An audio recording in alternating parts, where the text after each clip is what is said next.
కాలభైరవుడు సాక్షాత్తు శివుడి అంశ. రుద్రుడి భృకుటిలో నుంచి పుట్టిన మహాశక్తివంతుడు. దుష్ట శిక్షకుడిగా, గ్రహపీడల్ని తొలగించే దేవుడిగా పూజలందుకుంటున్నాడు. భూత ప్రేత బాధలు, రాక్షస బాధలు, రోగ బాధలు, ఇతరత్రా అనేక బాధల నివారణకు ఈ కాలభైరవ స్వామిని ఎక్కువగా ఆరాధిస్తారు. కాలభైరవుణ్ణి పూజిస్తే గ్రహదోషాలు, అపమృత్యు గండాలు అన్నీ తొలగిపోతాయని, ఆయురారోగ్యాలు సిద్ధిస్తాయని మంత్రశాస్త్రం చెబుతోంది. ఎవరైనా కాశీకి వెళ్ళినప్పుడు తప్పనిసరిగా కాలభైరవుణ్ణి దర్శించుకోవాలని, లేకపోతే కాశీయాత్ర సంపూర్ణం కాదని చెప్తారు పెద్దలు. అసలు కాలభైరవుని అనుగ్రహం ఉంటేనే కాశీకి వెళ్ళగలం, లేకపోతే ఎంత ప్రయత్నించినా కాశీ పట్టణంలోకి కూడా ప్రవేశించలేం అని చెప్తారు. సాక్షాత్తు బ్రహ్మదేవుడి తలనే కొనగోటితో ఖండించిన అపరిమిత శక్తిశాలి కాలభైరవుడు. దుష్ట శక్తులకు సింహస్వప్నం, మనసారా నమ్మిన వారికి కొంగు బంగారం కాలభైరవుడు. నేపాల్ దేశానికి జాతీయ దైవంగా కాలభైరవుడు పూజలందుకుంటున్నాడు. పూర్వం నేపాల్ రాజధాని కాఠ్మండు నగర మధ్యలో ఉన్న కాలభైరవ స్వామి ముందు సత్య పరీక్షలు జరిగేవట. ఆ స్వామి ముందు నిలబడి ఎవరైనా అబద్ధాలు చెబితే వారు మరణానికి గురయ్యేవారని చెప్తారు. భక్తులు తమకు క్రమశిక్షణ అలవడాలని, ప్రయాణాల్లో రక్షకుడుగా తోడుండాలని, నిరంతరం ఆపదల నుండి కాపాడాలని భక్తి ప్రపత్తులతో కాలభైరవుని విశేషంగా పూజలు చేస్తారు.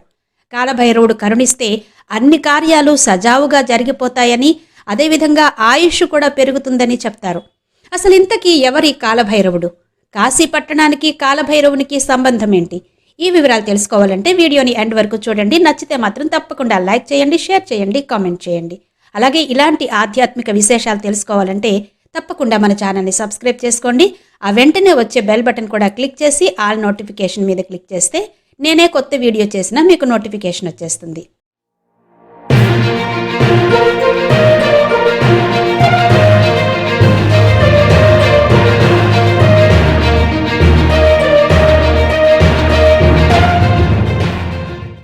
ఈ సృష్టిలో భగవంతుడు ఒక్కో కాలంలో ఒక్కో కారణంతో ఒక్కో రకంగా ఆవిర్భవిస్తూ ఉంటాడు.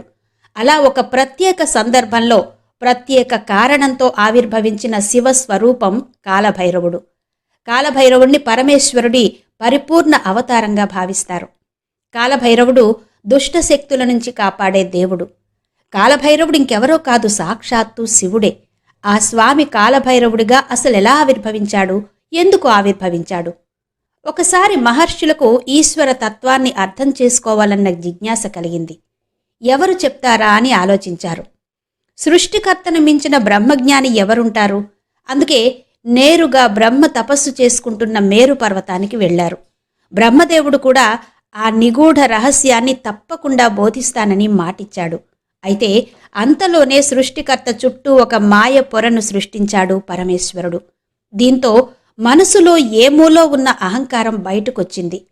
పిచ్చి మహర్షులు, పరమతత్వం గురించి చెప్పేదేముంది?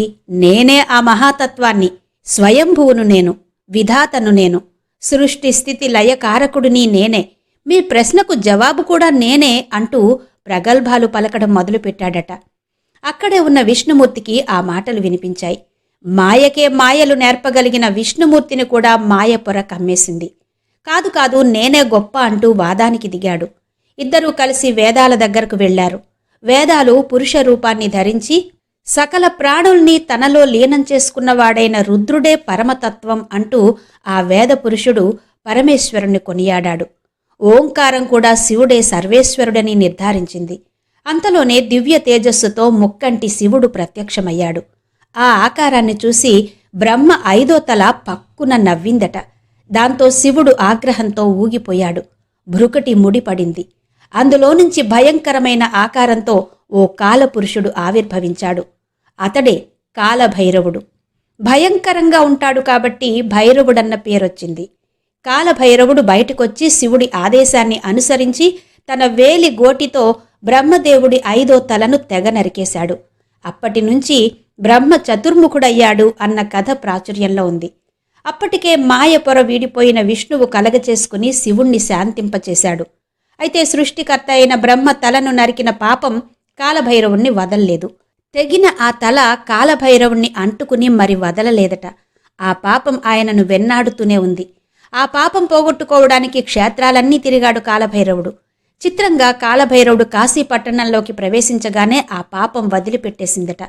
కాశీ క్షేత్రంలోని ఈ ప్రాంతమే కపాలమోచన దివ్య తీర్థంగా ప్రసిద్ధమైంది. వెంటనే పరమేశ్వరుడు కాశీ పట్టణానికి అధిపతిగా కాలభైరవుణ్ణి నియమించాడు. అందుకే కాలభైరవ స్తోత్రంలో కాశికాపురాధినాథ కాలభైరవం భజే అని ఉంటుంది. కాశీయాత్రకు వెళ్లిన వారు కాలభైరవుణ్ణి దర్శించకుండా కాశీయాత్ర చేస్తే ఆ యాత్ర పూర్తి కాదు అని పండితులు చెప్తారు.